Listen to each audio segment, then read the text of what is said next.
अर्चना गौतम के साथ हुई मारपीट के बाद किस तरीके से अर्चना गौतम ने खटखटाया न्यायालय का रास्ता, देखिए पत्रकार परिषद करते हुए क्या जानकारी दी है। मुंबई टीवी, हर खबर सच के साथ। मैं हूं अफजल शेख और आप देख रहे हैं मुंबई टीवी। पूर्व बिग बॉस की कंटेस्टेंट जो अर्चना गौतम है, इनके साथ दिल्ली में हेड ऑफिस जो कांग्रेस का है वहां पर मारपीट हुई और इस मारपीट को लेकर हमने आपको खबर बताई कि किस तरीके से उन्हें निष्कासित भी कर दिया गया है। लेकिन इस तमाम मामलात को लेकर अब तक उन्हें कोई भी कांग्रेस या किसी भी तरीके का कोई अपडेट नहीं मिला उनके केस को लेकर, जिसको लेकर उन्होंने आखिरकार न्यायालय का दरवाज़ा खटखटाया है, जिसमें इस पूरे मामलात में अर्चना गौतम का साथ प्रोड्यूसर चांदनी सोनी और साथ ही साथ एडवोकेट सुहेल शरीफ द्वारा दिया जा रहा है। हम आपको तमाम पत्रकार परिषद में क्या जानकारी दी गई है अर्चना गौतम द्वारा, वो हम आपको सुनाते हैं। तो जैसे कि आप लोगों को पता है कि दिल्ली में मैं जब गई थी 29 को कॉन्ग्रेचुलेशंस करने के लिए कि 33% आरक्षण पास हुआ था, तो उसके लिए और अपना खरगे जी को कॉन्ग्रेचुलेशंस करने के लिए गई थी। और जैसे गेट पे दरवाज़ा बंद कर दिया गया और मेरे ऊपर हमला कराया गया और मेरे पापा को भी मारा गया, और जिसकी वजह से मेरे पापा मतलब लाइक अभी तक उस सदमे से, इनफैक्ट मैं भी उस सदमे से नहीं निकल पाई हूँ।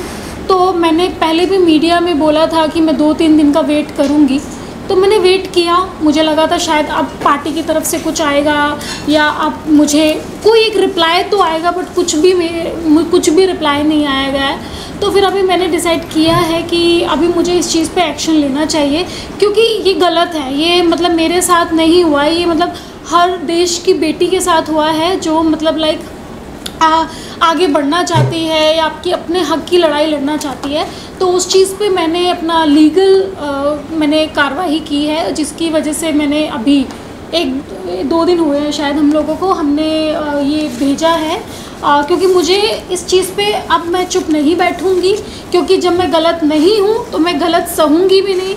और जिसने ये किया है, और मैं चाहती हूँ, मैं इनफैक्ट प्रेजेंट गवर्नमेंट से भी चाहती हूँ और अपनी कांग्रेस पार्टी से भी चाहती हूँ कि उस व्यक्ति का पता लगाया जाए, क्योंकि मुझे वो व्यक्ति पता है। आप लोग अपनी चीज़ों से पता लगाए, और जिसकी वजह से मैंने प्राइम मिनिस्टर ऑफ इंडिया को भी भेजा है अपनी प्रोटेक्शन के लिए, और the home minister of India को भी भेजा हुआ है, और the minister of information and broadcasting को भी भेजा गया है, and national commission of schedule caste को भी भेजा है।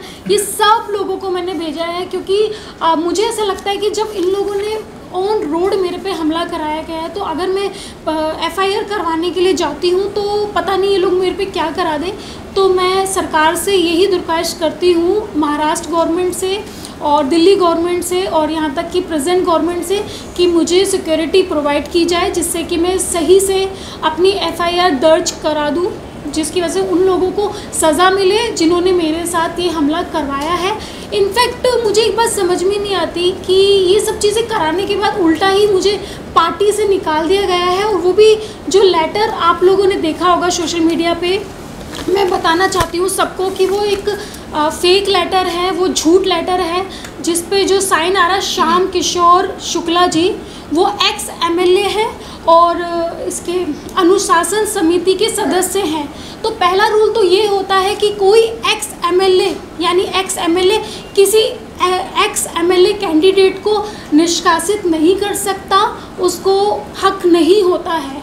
मुझे अगर कोई निष्कासित करेगा, वो करेगा प्रेसिडेंट, स्टेट प्रेसिडेंट, तो उनको कोई हक नहीं बनता है। और दूसरी चीज़, उन लोगों ने क्या किया कि एक लेटर पे बैक डेट की मतलब बैक डेट की एंट्री डाल के मुझे निलंबित कर दिया गया है। तो ये भी उन लोगों ने पूरे देश में ये झूठा खेल जो लोग खेल रहे हैं, उस चीज़ को भी मैं सामने लेके आऊँगी कि आपको कोई हक नहीं बनता कि आप बैक डेट की, क्योंकि ना मुझे कोई रिसीविंग हुई है, ना मुझे मेल पे आया है, ना मुझे व्हाट्सएप पे आया है, मुझे कुछ भी नहीं आया है। तो आगे का ये वकील है और यही सारा चीज़ें उनसे सवाल करेंगे।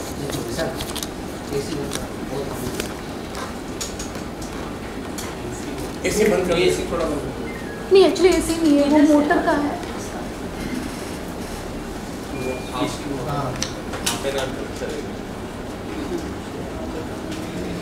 ऐसा नहीं अभी आ रहा है, अभी कम हो गया। रोलिंग है। अर्चना जी, क्या आपको प्रियंका गांधी जी की तरफ से या कांग्रेस के वरिष्ठ नेताओं से आपको क्या कॉल आया, और हमको ये पता चला है कि आपको प्रियंका गांधी ने ब्लॉक किया है आपका नंबर, क्या ये बात सच है? देखिए, मैं दीदी का मेरे पास पर्सनल नंबर था, मैं सच कहती हूँ, मैं ये नहीं बोलती कि वहाँ से मुझे ब्लॉक हुआ है, बट हाँ, जो नंबर मुझे मतलब जो मेरे पास था दीदी का नंबर, वो उस नंबर से मैं ब्लॉक हुई हूँ।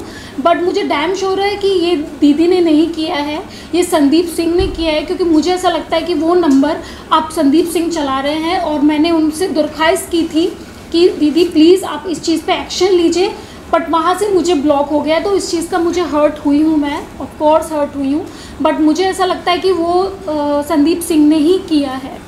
ओके, अर्चना, सबसे पहले तो ये बताइए कि आपको जब पार्टी से निलंबित किया गया जी, उसके पहले आपको एक शो कॉज नोटिस जो है दिया गया था, 1 हफ्ते के अंदर आपको जाना था, आप नहीं गए। उसके अलावा आपको निलंबित करने का कारण बताया जा रहा है कि जब आप कैंपेनिंग कर रही थी इलेक्शंस के दौरान, उस दौरान आपने कई सारे व्हीकल्स का पेमेंट क्लियर नहीं किया, ये बात सच है? इस बारे में पहले बताया। पहली बात तो मैं ये बताना चाहती हूँ कि 1 हफ्ता पहले नोटिस आता है, मेरे पास कोई नोटिस नहीं आया, ना मुझे मेल पे आया, ना मुझे व्हाट्सएप पे आया, ना मुझे किसी भी चीज़ पे नहीं, कोई भी नोटिस नहीं आया। और दूसरी चीज़, जो ये आप लेटर देख रहे हो, मैं पहले भी बता चुकी हूँ, ये बैक डेट का ही उन्होंने डाल के निलंबित कर दिया गया था, क्योंकि मेरे को पार्टी से हटाने का सिर्फ जो जिम्मा जिसे कहते हैं वो प्रदेश अध्यक्ष पे है, और उस टाइम पे प्रदेश अध्यक्ष कोई और थे, उनके मतलब उनके तहत ये लेटर पास नहीं हुआ है। दूसरा क्वेश्चन जो था कि मैंने जब इलेक्शन में लड़ा था, मैंने पैसे नहीं लिए थे, वो तो मैं अपनी लीगल टीम से बताऊंगी जब मेरी बैंक की पूरी स्टेटमेंट आएगी कि मेरे बैंक के पैसे किन किन लोगों ने खाए हैं। जो राजस्थान से कुछ लोग आए थे मेरे इलेक्शन में ही, उन लोगों को ही मैंने पैसे दे दिए, क्योंकि उन्होंने मुझे ये झूठ बोला था कि आप हमको पैसे दे दीजिए, हम आपका पूरा इलेक्शन मैनेज करते हैं। तो वो तो मेरी बैंक स्टेटमेंट ही तय करेगी कि मैंने किस किस को पैसे दिए। तो ये झूठा इल्ज़ाम लगाना आप किसी लड़की पे छोड़िए। और तीसरी चीज़, जो गाड़ी की पेमेंट के बोल रहे हैं कि गाड़ी का पेमेंट मैंने नहीं दिया है, आज भी गाड़ी की पूरी पेमेंट की रिसिप्ट मेरे पास है। और चुनाव में एक किताब लिखी जो कॉपी होती है जिसमें आपको सारे बिल्स भरने होते हैं, तो उसमें वो बिल भरे हुए हैं, तो मेरे पास सारे सबूत हैं, और उसके लिए मेरे जो वकील हैं वो ही उनको इसका जवाब देंगे। सोहेल जी, लीगल टर्म्स पे जो आपने अभी शिकायत की है पीएम नरेंद्र मोदी से लेकर के महाराष्ट्र के सीएम तक और पुलिस कमिश्नर को, तो क्या लीगल टर्म्स में आपने सेक्शन से तहत आप करने वाले आगे? देखिए, हमने तो सबसे पहले अर्चना की तरफ से एक पुलिस कंप्लेंट डाली है दिल्ली पुलिस को। यह जो अर्चना ने आपको अभी दिखाया है पुलिस कंप्लेंट, जिसमें जो इंसिडेंट हुआ था इनके साथ 29/9 का जो इंसिडेंट था, हमने पूरा नरेट किया है। हमने honourable prime minister of India से लेके जितने भी दिल्ली के अधिकारी है, सबको हमने ये कंप्लेंट लिखी है, जो अर्चना की तरफ से लिखी है कंप्लेंट, क्या क्या हुआ है। क्योंकि उस दिन के बाद से अभी तक इनको कुछ इंसाफ नहीं मिला था, कुछ चीज़ें इनके साथ हुई नहीं थी, ये भी काफ़ी डिस्टर्ब चल रही थी जो इंसिडेंट इनके साथ हुआ था। तो उसके बाद जब ये हमारे पास आई और उन्होंने हमको बताया कि ये सब चीज़ें हुई है, तो हमने एज इट इज़ जो स्टोरी थी, इनकी पूरी स्टोरी नरेट करके हमने यूनियन ऑफ इंडिया के जितने भी है, पुलिस कमिश्नर ऑफ दिल्ली से लेके प्राइम मिनिस्टर ऑफ इंडिया से लेके सबको हमने ये एक कंप्लेंट लिखा है, और जो उन्होंने डिस्पैच किया है। क्योंकि ये इंसिडेंट दिल्ली में हुआ था, तो इसीलिए हमने ये पूरा दिल्ली पुलिस को लिखा हुआ है इंसिडेंट के हिसाब से। एक एक चीज़ जो हुई है इनके साथ, जो उन्होंने कहा है, हमने पूरा ये दिल्ली पुलिस को लिखा के एक एक चीज़, इनकी जो चीज़ है, जो सच्चाई है, जो इनके साथ हुआ है, और होने के बाद जो आरोपी है उन पर एक्शन नहीं हुआ है, हमने पूरा ये लिखा था। अब ये लिखने के बाद इसको हो गया है 2 दिन, हमने 9 अक्टूबर को लिखा है सबको, सब जितने भी जो अथॉरिटीज़ है, गवर्नमेंट अथॉरिटीज़, पुलिस अथॉरिटीज़ को लिखा है। उसके बाद बट एक जो सबसे इम्पोर्टेंट जो सवाल आता है कि अर्चना जो आज बॉम्बे में है, उनको यहाँ पे भी काफ़ी थ्रेट्स आ रहे हैं, चीज़ें इनको हो रही हैं कि कंप्लेंट नहीं कर रहे हैं, जो भी इनको आ रहे हैं, ये यहाँ से दिल्ली तक अपना स्टेटमेंट रिकॉर्ड करने जाएंगी कैसे, 1। एंड सेकेंड थिंग है कि ये स्टेटमेंट रिकॉर्ड करने के बाद एफआईआर कैसे कराएंगी, क्योंकि यहाँ से वहाँ तक का जाने का इनको लगता है कि इनको थ्रेट टू लाइफ है। तो इसलिए हमने ये आज एक कंप्लेंट आप देखेंगे, आज हमने जो प्रॉपर लीगल हमारे पूरे गवर्नमेंट को, महाराष्ट्र के सीएम से लेके ऑनरेबल पीएम तक लिखा है, और मुंबई पुलिस कमिश्नर को भी हमने ये लिखा है कंप्लेंट कि हमारी जो क्लाइंट है अर्चना, उनको ट्रैवल करना है दिल्ली, तो आप प्लीज़ हमें पुलिस प्रोटेक्शन दें, जिसको बोलते हैं ट्रांजिट प्रोटेक्शन। हमने इनका ट्रांजिट प्रोटेक्शन मांगा है कि ये यहाँ से जब तक दिल्ली लैंड नहीं होते हैं और दिल्ली लैंड होने के बाद जब तक इनका स्टेटमेंट रिकॉर्ड नहीं होता है, इनको पूरी पुलिस प्रोटेक्शन देना चाहिए, क्योंकि ये कोई आम कंप्लेंट नहीं है, ये बहुत ही बड़ी चीज़ है जो उन्होंने सब स्टेटमेंट में दिया है। तो ये चीज़ के लिए इनको हमने फुल प्रोटेक्शन मांगा है, जिनके लिए आज ये यहाँ पे भी बैठी हैं, क्योंकि हमने ये सबसे, आप देखेंगे सबसे हमने प्रोटेक्शन मांगा है कि आप इनको प्रोटेक्शन दिए और ये एज पर लॉ के लिए जो कार्रवाई होना चाहिए एज पर लॉ, ये जाए वहाँ पे दिल्ली में अपना स्टेटमेंट रिकॉर्ड करे और रिकॉर्ड करने के बाद जो पुलिस जैसे एज पर लॉ अपनी जो कार्रवाई करे वो करे। तो हमको सबसे इंपॉर्टेंट है इनकी प्रोटेक्शन जो हमने आज मांगी है ये लेटर के। और आपने मुंबई पुलिस से क्या अपने दरखास्त की है? हमने मुंबई पुलिस से लेके कमिश्नर ऑफ पुलिस जिसको पावर है और चीफ मिनिस्टर ऑफ महाराष्ट्र को भी हमने लिखा है इसके अंदर कि हमारे जो क्लाइंट है उन्होंने एक कंप्लेंट किया है दिल्ली पुलिस के आगे, दिल्ली पुलिस में कंप्लेंट किया है अगेंस्ट जो इंसिडेंट हुआ है। तो हमने स्पेशल रिक्वेस्ट किया है कि इन्हें सिक्योरिटी प्रोवाइड की जाए यहाँ से लेके दिल्ली जाने तक की, ये स्पेशल हमारा है। अर्चना, मैं आपसे जानना चाहूँगी, 33% रिजर्वेशन महिलाओं को मिलता है। आप एक महिला होने के नाते, एक सेलिब्रिटी होने के नाते आप जाती हैं कॉन्ग्रेचुलेट करने, एकाएक महिलाओं में ऐसा क्या गुस्सा भड़क गया कि वो आप पर ऐसे टूट पड़ी, और किस प्रकार आपके पिताजी तक को जो है वहाँ पर मैं देख रही थी काफ़ी ख़राब विजुअल्स, आपको ड्रैग किया जा रहा है, आप वहाँ से भाग रही हैं, जो भी है, क्या हुआ था एकाएक? ऐसा क्या बोल दिया आपने या फिर क्या हो गया कि वो सभी ऐसे भड़क गए? वो चीज़ें आपको सीसीटीवी फुटेज में दिखेंगी। जब कांग्रेस कार्यालय के बाहर 4 सीसीटीवी फुटेज लगे हुए हैं, और जब मैं एफआईआर करूंगी तो of course police CCTV footage मांगेगी। तो जितने भी लोग, ये जो लोग मुझ पे जो लांछन लगा रहे हैं कि मैंने एक बहुत ही गलत तरीके से बर्ताव किया, तो उन लोगों को सामने पूरा असलियत दिख जाएगा और पूरी दुनिया के सामने सच का पता चल जाएगा कि मैं जस्ट, मेरे ड्राइवर के हाथों में बुके था, फ्लावर पोट था, और मैं जस्ट कॉन्ग्रेचुलेशंस करने गई थी। और ऐसा नहीं है, मैंने उनके पीए को, यानी जो संदीप सिंह है, उनका भी कोई पीए है जो कि अभी बैठे हुए हैं, मंत्री बन के बैठे हुए हैं, उनको भी मैंने एक रात पहले यानी 28 तारीख को 10 बजे उनको कॉल करके इन्फॉर्मेशन बोला था कि मैं 12 बजे कॉन्ग्रेचुलेशंस करने जा रही हूँ। तो उसकी भी रिकॉर्डिंग्स मेरे पास है, उसका भी सारे सबूत मेरे पास है। तो जब एफआईआर होगी तब पता चल जाएगा। उनका नाम भी धीरज गुजर है। तो धीरज गुजर को जाने से पहले ही मैंने इन्फॉर्मेशन दे दी थी। तो उन्होंने संदीप सिंह को बोला और संदीप सिंह ने ये एक दिन पहले ही पूरा प्लान बनाया गया। और आपको इतना भी बता दूं, मेरे पास सारी फ़ोटोज़ हैं। जो बसेस आई थी वो लखनऊ से और बरेली से आई हुई थी, उसमें महिलाएं भर भर के आई हुई थी, क्योंकि दिल्ली में ये सब चीज़ें कहते हैं कि क्योंकि वो राष्ट्रीय लेवल पे चला जाता। तो इन लोगों ने मतलब यूपी से यानी लखनऊ से गाड़ियां भर भर के औरतें बुलवाई थी मेरे पे हमला करवाने के लिए। तो ये सब चीज़ें आपको पता चलेंगी जब एफआईआर होगी और पुलिस जब अपनी कार्रवाई करेगी, तब आपको पता चलेगा कि उन लोगों ने मुझे मारने का प्लान किया हुआ था और उनका ये प्लान फेल हो गया। अच्छा अर्चना, जैसे कि आपने लास्ट टाइम बताया जी कि राहुल गांधी और प्रियंका गांधी से मैं बात करूंगी, तो प्रियंका गांधी का तो कहीं ना कहीं आप बोल रहे हैं कि फ़ोन जो है ब्लॉक किया गया। नहीं, वो उनका फ़ोन नहीं है, क्योंकि मैं इस पर संक्षिप्त टिप्पणी नहीं दे सकती। बट मुझे 110% पता है कि उनका फ़ोन ही उनके पीए के हाथ में है, इस वजह से कि दीदी को ये बात पता ना चल जाए, राहुल गांधी जी को ये बात पता ना चल जाए। तो वो जो भी मेरे रास्ते में मैं मिलने की कोशिश करती हूँ, वो उसी दीवार को हटा देता है। तो ये चीज़ें हैं। लेकिन कहीं ना कहीं ये इशू जो है जी काफ़ी सोशल मीडिया पर काफ़ी सभी लोग देख रहे हैं, जी लोग भी जो देखते हैं कहीं ना कहीं फिर भी आपसे डायरेक्ट कांटेक्ट नहीं कर पाना, इसके पीछे क्या रीज़न मानते हैं? मुझे कहीं ना कहीं वो भी नहीं चाहते हैं, ये सिनारियो दिख रहा है, दिख क्या है? मैं बता रही हूँ आपको क्या हुआ है। मैं ये तो अपने वकील को भी दूंगी और जज को भी दूंगी।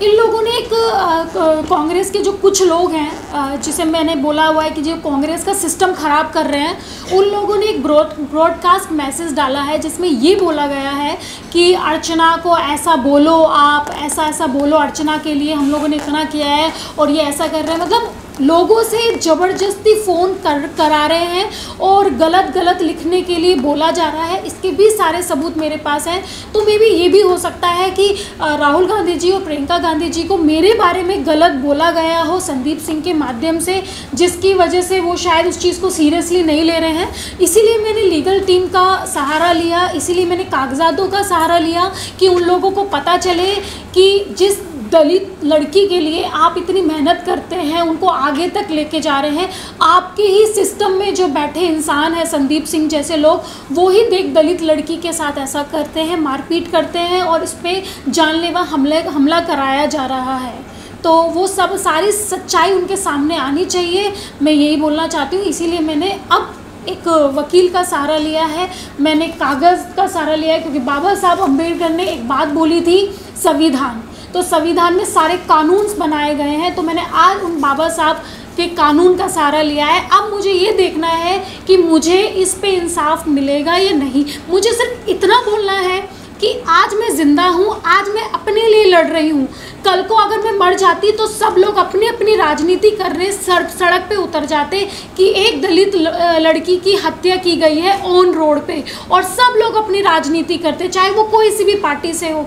तो मैं बस उन नेताओं से, उन बड़े बड़े नेताओं से सिर्फ ये पूछना चाहती हूँ कि आज मैं जिंदा हूँ, ये मेरी माता रानी शायद मेरे साथ है, ये मेरे माता पिता मेरे साथ है, जो मैं आज ज़िंदा हूँ। अगर आज ही मैं मर जाती तो आप सब लोग राजनीति पे उतर जाते। तो आज सारे बड़े नेता क्यों चुप बैठे हैं, क्यों नहीं बात कर रहे? मैं खरगे जी से भी बोलना चाहती हूँ, क्या आपको नहीं दिखता है कि मेरे साथ गलत हुआ है? खरगे जी, राहुल गांधी जी, क्या आपको नहीं दिखता है? आप इस चीज़ का पता तो लगाइए, आप किसी की बातों में क्यों आते हैं?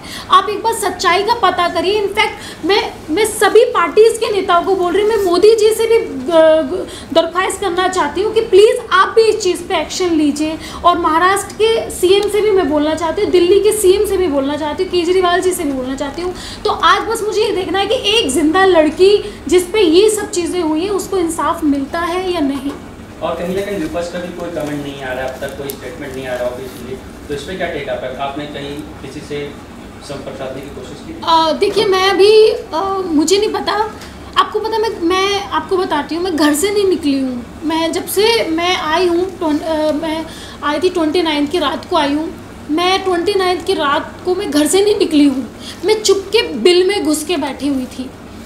1 दिन हुआ, 2 दिन हुआ, 3 दिन हुआ, कुछ नहीं हुआ, और उल्टा मेरे को निलंबित कर दिया गया, सारा चीज़ें मेरे पे आ रही है। फिर मैंने सोचा कि अर्चना, अगर तू डर गई तो फिर इस देश में कोई भी लड़की अपने लिए स्टैंड नहीं ले सकती। और उसके बाद से फिर मैंने डिसाइड किया, और फिर मैंने अपने एडवोकेट जो अपना सोहेल जी हैं, इनसे कांटेक्ट किया। और चांदनी जी हमेशा मुझे बोलती रही हैं, अर्चना तुम्हें चुप नहीं बैठना है, तुम्हें इसके खिलाफ कुछ ना कुछ कार्रवाई करनी है, अदरवाइज़ तुम्हारी तरह बाकी लड़कियां भी फिर तुम्हारी जैसी रह जाएंगी।